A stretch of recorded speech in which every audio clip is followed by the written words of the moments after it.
গতকাল রাত থেকেই তোমাদের দাদা ভাইয়ের হালকা জ্বর আর সাথে ঠান্ডা। তো আজকে দুপুরে ভাত খেতে এসে বলছিল যে আজকে রাত্রে ভাত খাবো না, ভাত খেতে ভালো লাগছে না, একটু পরোটা না হলে লুচি করো। তো ভাবলাম যে তাহলে পরোটা করতেও যেই সময় লাগবে লুচি করতেও সেই একই টাইম লাগবে, তো তাহলে লুচিই করি আর একবারে সবার জন্যই করি, তাহলে রাত্রে হয়ে যাবে। তো তার জন্য এই যে চলে আসছি রান্নাঘরে আর এখন লুচিগুলো সেঁকে নিচ্ছি। ছেলেকে পড়ায়ে ছেলের হাতের মানে বাড়ির কাজগুলো কমপ্লিট করে তারপরে আসছি রান্নাঘরে। তো এই যে এখন লুচিগুলো আমি সেঁকে নিচ্ছি।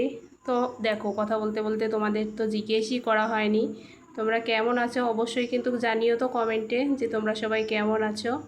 দেখো আমার লুচিগুলো কতটা ফুলে মানে ফুলকো ফুলকো হচ্ছে, প্রতিটা লুচি একদম ফুলে টুপা টুপা হচ্ছে। আর এই লুচি যদি ফুলে এরম টুপা টুপা হয় তাহলে কিন্তু অনেক ভালো লাগে। তো সবাইকে অনেক অনেক শুভেচ্ছা। আজকে তো শ্রাবণ মাসের শেষ সোমবার, আবারও একটি বছরের অপেক্ষা।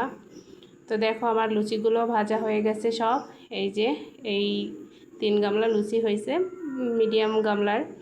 তো লুচি ভাজার তেলে এবার এই যে তরকারিটা করে নিচ্ছি। আগে লুচিগুলো করে নিলাম, এবার তরকারিটা করে নিচ্ছি।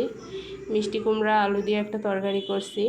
আর পাশের চুলায় একটু দুধ জাল বসাইয়েছি, একটু সেমাইও রান্না করব। তোমাদের দাদাভাই সেমাই খেতে খুবই পছন্দ করে, তো ভাবলাম যে তাহলে একটু সেমাইও রান্না করি। দেখো মানে মিষ্টি কুমড়াটা ভাজাতেই গলে গেছে। আর একটু হলুদ দিয়ে দিলাম, দিয়ে এবার সামান্য জল দিব, যেহেতু ভাজাতেই গলে গেছে তাই আর বেশি জল লাগবে না, সিদ্ধ প্রায় হয়েই এসছে। হালকা একটু ঝোল ঝোল রাখবো, তাই সামান্য জল দিলাম। এদিকে সেমাইটাও রান্না হয়ে গেছে, আর সেমাইটা দেখো ভাজতে গিয়ে মানে পুড়ে গেছে। তো যাই হোক, আমরা নিজেরাই তো খাবো, কোনো ব্যাপার না। এদিকে তরকারিটাও হয়ে গেছে, এবার একটু ভাজা জিরের গুঁড়ো দিয়ে নামিয়ে নিব।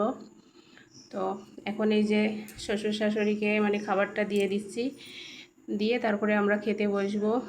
নিচে ওই শ্বশুর শাশুড়িকে দিয়ে এসে, তো দেখো এখন আজকে রাতে আমাদের এটাই খাওয়া হবে, আজকে রাত্রে ভাত খাবো না। তো সিমাইটা একটু পুড়ে গেছে যার জন্য মানে কেমন কেমন দেখাচ্ছিল। তো যাই হোক, কোনো ব্যাপার না, হতেই পারে।